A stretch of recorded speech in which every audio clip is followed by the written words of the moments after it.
welcome to another episode of Addiction Uncovered. I'm Jill, your host, and I'm joined with Coby today. Coby is a Marine Corps veteran from Fremont, Nebraska.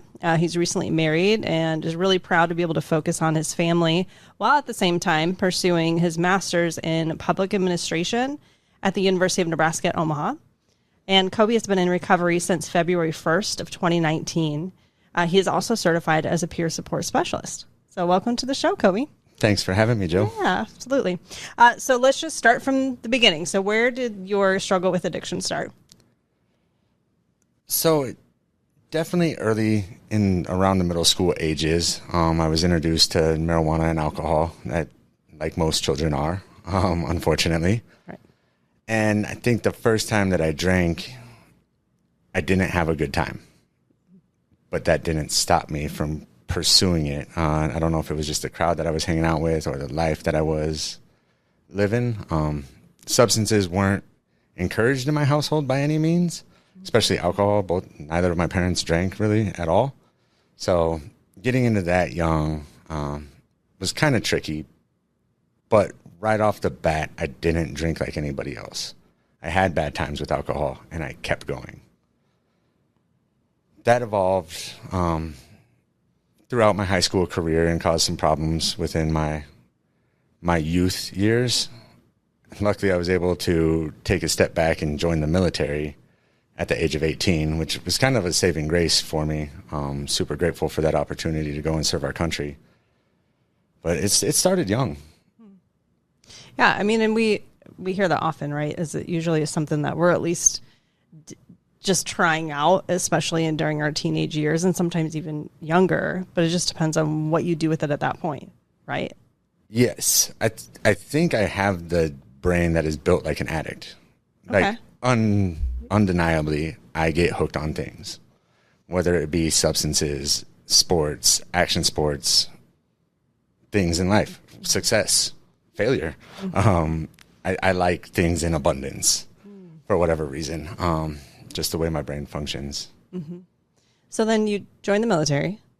Yes. And what was it like during that time as far as kind of stopping your use or continuing your use or escalating? Like, what did that look like? So I was in the Marine Corps at the age of 18, traveling around the United States for training, basic training, boot camp, and going to Japan early on when I was 19 years old. It was awesome. In the Marine Corps, just had their birthday on November 10th, was started in a bar, Ton Tavern. Drinking in the military, highly accepted. Underage drinking, not so much.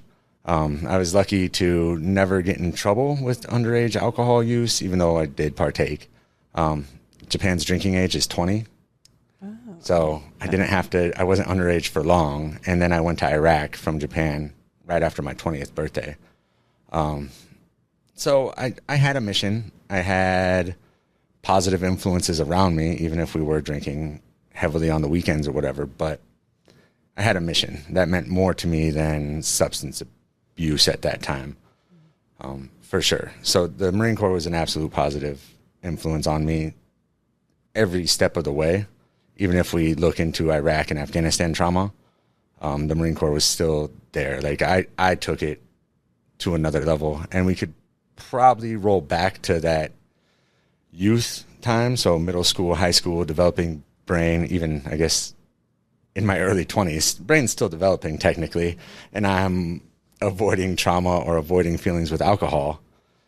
Really smart decision. It's really good at doing that for us too. Yes. We don't have to feel or think about anything. Yes. I heard someone said something about it's a good parachute to get you through those tough times.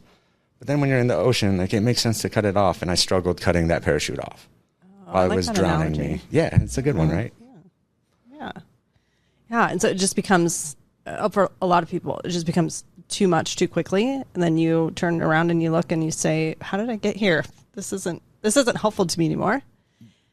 And I think about, and I don't know this at all firsthand, but tell me what it's like in the military. You said it's really acceptable to drink after you're of age. Why do you think it is prevalent within military in that space? Or is it? Did you find it was like pretty heavy when you were there? People were doing it quite a bit? or is it just kind of in little pockets of people? What was that like, I guess? So I did note that it was prevalent, especially in the Marine Corps, and I might need to retract a piece of that because I am an addict. So I'm going to find people that are like me, right? I'm going to surround myself with people that are overusing substances, so I'd be part of that clique or whatever. When we're all stuck on a mission or when we're focused on training and doing what's right, we operate great, you know, because we're Marines and that's what we do. Downtime is idle hands is really bad for us or for people like me. And I found other people like me to associate with and have in my close friend circle. Mm-hmm. We still perform great in the field, on the battlefield, and throughout our careers. But a lot of us did end up getting in trouble. I was lucky to not ever get any formal trouble, minus developing a pretty severe alcohol problem. Okay. So it didn't matter necessarily that it was within the Marines or outside of the Marines. You'd have found your people. Absolutely. Yeah. Okay. Yeah. Okay. No question about that. Mm-hmm. But you mentioned, though, that the military really gave you a lot of focus and purpose. And so I'm sure there were times that was obviously more important and more focused on what you were doing as opposed to drinking or being out with people and things like that. So. Yes, I think there was something that the military is really good at is instilling values. All right. So even though I come from a good family, positive parental supports, blessed, no major childhood trauma or anything of that nature, I lacked direction with values, I think, in my own way, or at least I didn't pick up on them if they were instilled in me by my parents and my community and teachers and those around me. I ignored them to kind of focus on escaping reality when I was young. So getting into the Marine Corps and having institutional core values of honor, courage, and commitment like beaten into you, for lack of better words, is a blessing. Because like today, and that's something in my work with homelessness and teaching youth about substance use prevention, I can talk about values. Like, hey, let's instill values at a young age. Let's figure out what makes us tick and what can make us happy without the use of drugs and alcohol. Because once you figure that out, like this recovery thing kind of becomes a little bit more easy. So knowing what your values are helps to give you purpose and direction. Having purpose and yeah. They're like that guiding North Star and that little compass hand that tells you where to go. Mm-hmm. And most of the time, if you're listening to them, drugs and alcohol is not the solution. Right. It ends you up on the opposite side of where you want to be, usually, you would think. Yes. Yeah. Okay. So in the military, how long were you in the military? I was in just over 8 years.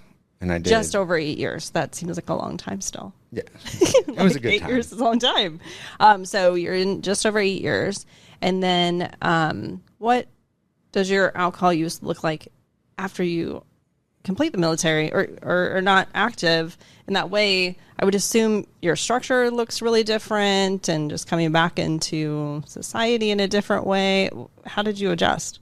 Well, my alcohol, I identified that I had an alcohol problem prior to leaving the military. I did 3 deployments, so Iraq, Afghanistan, and then Afghanistan pretty much back to back, all 3 of them in a very fast time frame. Upon my return from my 3rd deployment, I had a newborn daughter.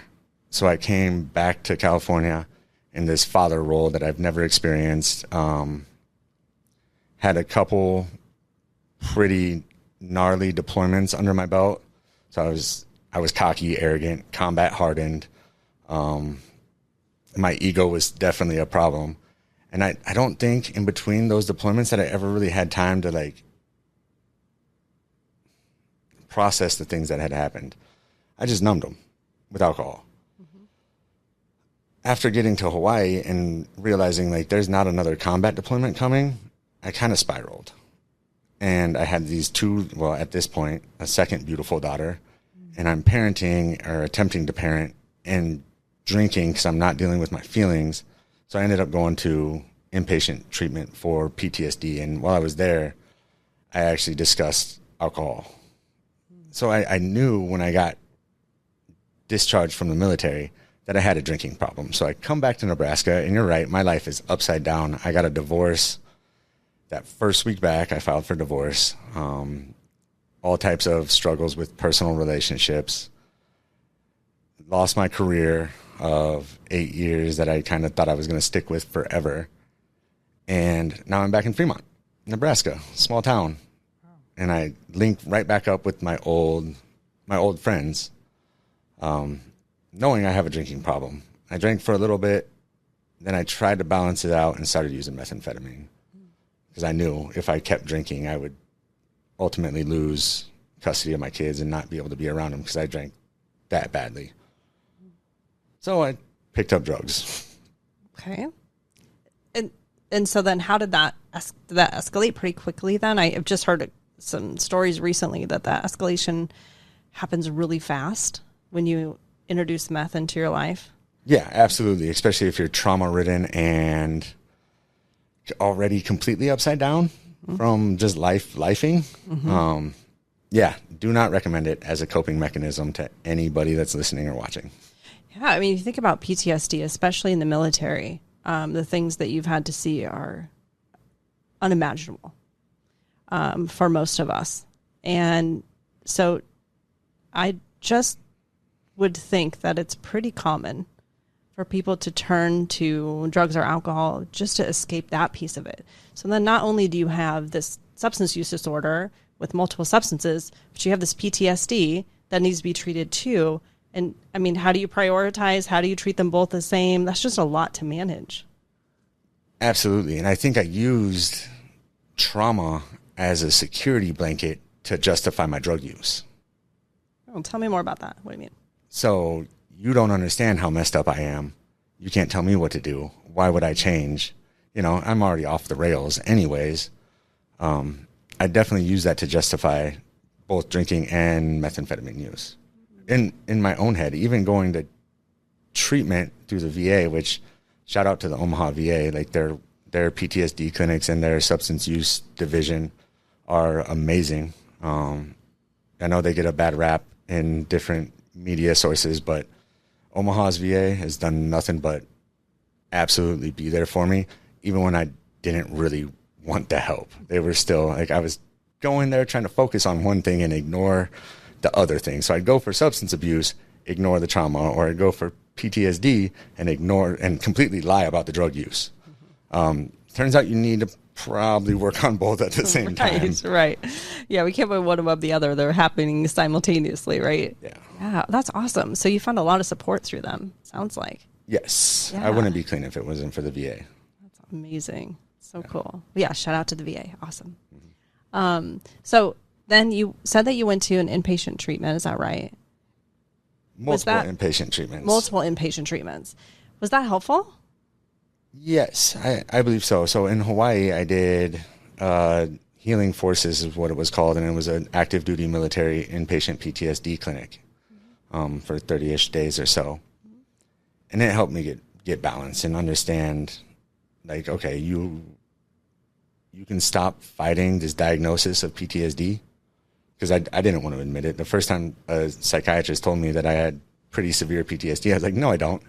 You're silly. Like, you don't know what you're talking about. And then I'd leave and go get a case of beer and be intoxicated before 4 p.m. that day when I was supposed to go back to work.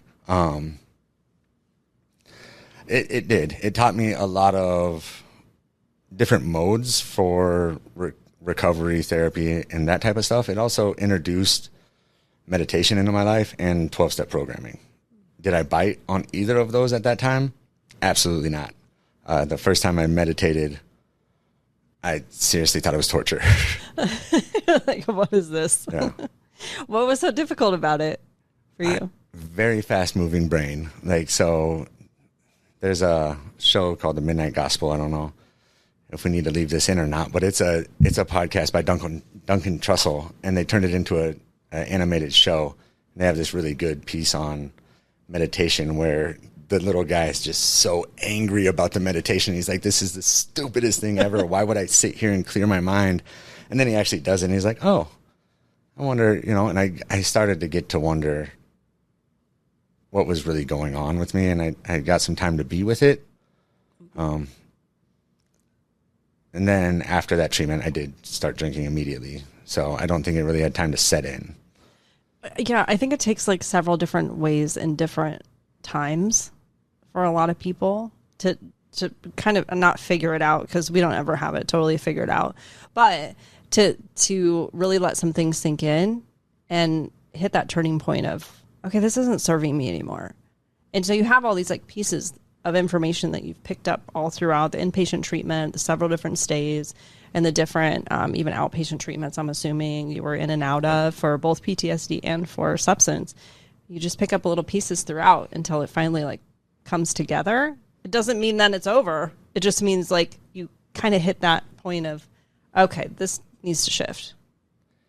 Yeah, Healing Forces in Hawaii was an awesome program. And I think I had a major ego problem. I didn't want to believe that I was, in fact, a raging alcoholic and struck with pretty severe PTSD. Like, I didn't want to admit that yet. I was there to check boxes, I suppose, or jump through the hoops that the psychiatrist said I needed to jump through, because I was really close to getting in trouble in the military. So I did that. And it ended up for me being discharged from the military due to mental health stuff and some other things. But I felt that it was a good time. I think that the military medical system knew that I was kind of teetering on broken before I knew I was broken. Mm-hmm. And I appreciate that, because it did set me up with contact at the VA as soon as I got out. I didn't pick up on it right away. I did start PTSD clinics and maybe IOP, but I also started using meth very shortly after and trying to hide that from everybody and live that life. I think what made the second time going to inpatient treatment at the VA in 2019 stick was an abrupt spiritual awakening. Like, my life had been, from the time of 2015 to 2019, mostly miserable. Like, not doing good. Nobody would have wanted to trade my life, I don't believe. And if they did, they're probably in a worse off place than me. And I was experimenting with my life was just completely revolved around drugs at that time. I'm surprised I didn't get more criminal charges than I have related to substance abuse or any of that drug addiction that might have came. And then a little prior to 2019, I had a pretty strong experience with some strong hallucinogenics, and it kind of shifted my perspective. Okay. And I'm excited to advocate for that to some extent, because I'm happy that there's models of therapy that are coming out that are exploring it. The VA is doing big studies on hallucinogenics for both PTSD and substance abuse or substance use disorders. And I think that's amazing, because if it can kind of shift my perception, maybe it can help somebody else, because I don't think I would have lasted another year on the route that I was on, whether it be a long prison term or unfortunately hurting myself in some way, shape, or form, because that's just the way it was going. Yeah, I mean, we have to look at all options, because just one set path is not right for everybody. Yep. And so we have to think outside the box. And so it's definitely thinking outside the box with the hallucinogenics and figuring out how does that fit in, especially with PTSD too. Yeah. So if you are comfortable, you want to talk a little bit about how that shifted for you, what that was like? Yeah, for sure. So the hallucinogenic experience, I don't know what I was expecting really, but it was much stronger than I could have possibly imagined. Kind of get blasted into this world that doesn't make any sense, and you don't even know if your eyes are open or closed. And I remember there was like this little fireball thing, and I don't know if I should be talking about this too much, but I was like, oh, this is kind of dumb. And it like dimmed down. And I'm like, oh, I'm sorry, little fireball guy. Like, I'm sorry, I love you. And like the thought of love made the whole environment like explode in color. I'm like, that is really crazy. Wild. Right? Like this whole other dimension just exploded in color. And I remember it's a very short-lived experience coming off of it and having like a different feeling about methamphetamine use. Like the first time maybe even the next day because my life revolved around it, I picked up meth and I was like, this just doesn't feel right. Like there's something off about this. And because I was completely enveloped in that life, I didn't stop using. And it seemed that my life crumbled below my feet. I got the most depressed over the next couple weeks than I ever had been. I think the power was off to my house for a majority of that time. Just not doing good. And then I got arrested in late December of 2018. And I remember getting pulled out of my car. I'd been up all night making poor choices, driving like an idiot, just out recklessly driving, not so much under the influence, just doing reckless things. I was living very recklessly that night. And I got pulled over, and it was winter and it was snowy, and I had no shirt and a coat on because that was my winter attire. Makes sense. Yeah. And I remember seeing a meth pipe fall out of my pocket. And I was like, you know what? Higher power, God, whatever, you told me a couple weeks ago, this isn't right. And now I'm about to face these consequences because I'd never been caught with drugs. I'd skirted by on all types of other charges, but never been caught, never had to actually face it in the court system. And here I am facing it, not able to deny it. And I was mad. I do not like jail. Haven't been, I don't know if that's an ego with the veteran thing, but I do not like jail. Well, I would assume a lot of people don't like it. Yeah. So maybe you just had an added aversion to it, which is probably okay. It keeps you out of there a little bit more, maybe. It's kept me out of there since then. Because it was the first time that I'd went to jail where I actually felt it was my fault. You know, like, oh, other things that had happened in the past, like I could justify, like that wasn't my fault. But this time it was my drug use's fault. And I started to want help. I started reading Narcotics Anonymous books in there, talking this big game that, hey, I'm never going to use again when I get out of here. Luckily, I had super supportive parents. They were able to get me into the VA after a couple weeks of jail. We went directly from the jail to the VA to start my inpatient treatment process. Unfortunately, they weren't able to get me in that day, but I did like the intake interview and all of that. And I went home. I only had like 4 days to wait until I would go to inpatient treatment here in Omaha. And I remember thinking like, I'm not going to do drugs. I just talked all this trash on drug use for the last 3 weeks in jail. And of course I slipped and started using drugs. I did make it to the VA 3 or 4 days later. And that was February 1st, 2019. Awesome.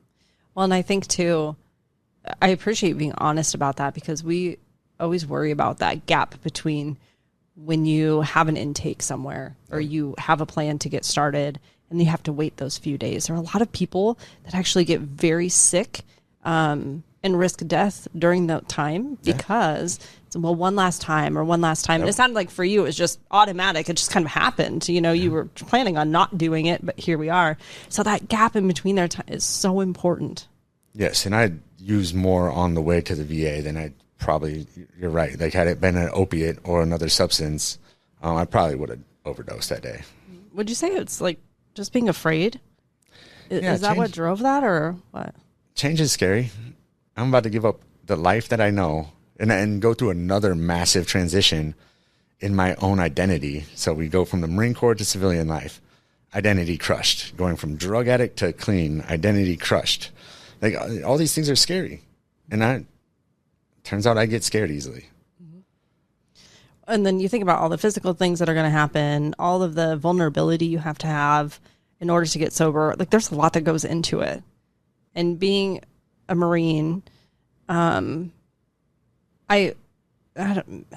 I'm making an assumption, so correct me if I'm wrong, but there's a lot of pride behind that. And there's probably a lot of, nope, I can handle this. I'm just going to suppress it. I don't really want to admit these things because I'm tough and I can handle all this stuff. And then having to just lay it all out on the table, I would assume that's really scary.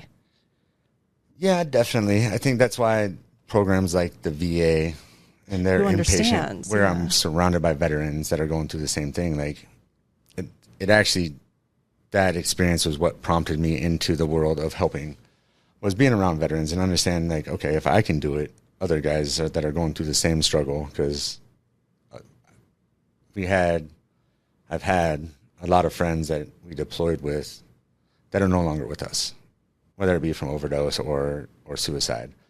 So, and I honestly attribute these gentlemen as being stronger, more morally built than me characters.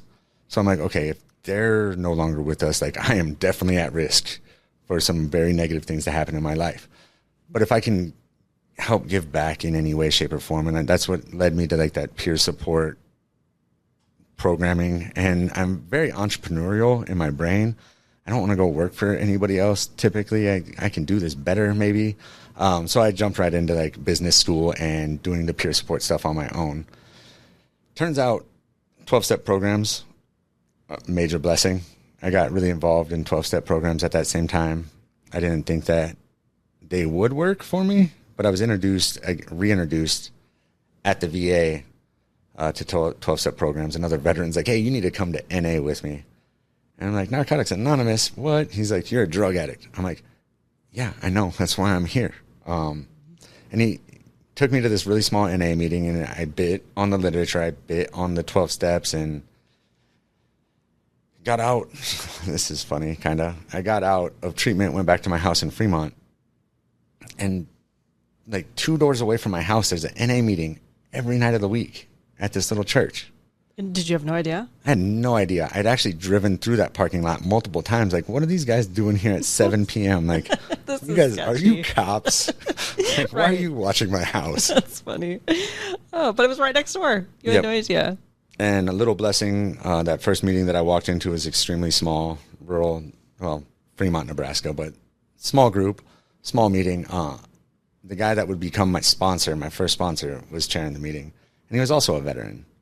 So I walked in with this ego problem, like, nobody here is going to understand me. And lo and behold, there's Mike Bohannon, and he understood me. It's amazing. Blessing. Wow. Yeah, really amazing. So tell me about the work that you're doing now. I mean, you're in your master's program for public administration. Yes. And you're a peer support. You're certified as a peer support. So you're working with homeless population. Tell me what you're doing to enhance your recovery and to give back. So right now, unfortunately, I have been a little disconnected from the 12-step recovery community after the last 4 years working in homeless services. I was talking recovery a lot, being in that field. However, exited that job in August so I could go back and get my master's. So now I'm in like full-blown school mode. I am working part-time for a nonprofit here in Omaha called Coalition RX, and their focus is youth prevention. So they go into schools and after-school programs. So I teach a couple classes every week for them. I like it because it kind of brings the whole me wanting to make a difference in this world kind of full circle. Like, I figured out I could do it. I wanted to help other people that are just like me, specifically veterans, realize, okay, everybody needs help, get into the homeless work, understand I may not be equipped or smart enough to solve everybody's problem. Hopefully the systems that are in place out there can make a significant dent in it, but I don't know that I can personally make anybody better. I mean, maybe through sponsorship and 12-step programmings and stuff like that, very intensive work, but a quick meeting here and there isn't going to necessarily, I mean, it could change somebody's life, but statistically, it's not. So going into prevention with youth, I'm like, this is great because now I might be able to inspire some young kid who's at that age where they're in middle school and high school and they're going to pick up drugs or vaping or drinking. Like, it's going to be around them. It's going to be offered to them in the next year if it hasn't already. But I can talk to them about that from a real space. We also bring in parents sometimes to the classes, which is really cool because, I mean, it's tough to talk to your kids about drugs. It's tough to talk to your kids about feelings. And that's a majority of the class. Like, the programming is called Too Good for Drugs and Violence. Most of what we talk about isn't drugs and violence. It's emotional regulation. It's setting good goals. It's stuff like that and values, because I love plugging that in. Go back to the values, right? Yeah. Yeah. Oh, that's amazing. Well, I know we're going to link some of those programs in this episode, so that way people can check those things out and see what's available there. But it sounds like it's a really great way to be on the prevention side of things, and to try to catch it early, and help at least give them enough education to make an educated decision about what they want to do, right? Yep. And I think that lived experience in addiction, coming into that space with youth, is super valuable, because especially in Fremont, I have a pretty known last name in various circles, we'll say that. So a lot of these kids, they know my nephews, they know my daughters, they know us as a family. So I'm able to be real with them. And if I can bring the parents in on that too, like, that's super powerful, especially where we're teaching it. It was a little bit more low income, more at risk families that we were talking about. And like, we got to pause and be with families and their kids and talk about feelings. Like, how often do we really get to do that? And like, I know all of this. I teach this, and I still forget to do it because I'm so busy and kids are busy and all that. So honestly, teaching this type of stuff is a blessing, because it helps me just be better. It's a constant reminder, like, okay, you can regulate your emotions, set goals, be there for your kids, be there for yourself. And I'm sure you're making a big difference. Sometimes it feels like we're barely even touching the surface, but those little moments and the little things that you say and do, even just being a role model and being present as a sober person and as a veteran in sobriety, that in itself speaks volumes. So you're doing amazing work, and it's powerful to be here and to share your story and years of sobriety. It's amazing. So congratulations on that, and your family, and so many things to be proud of.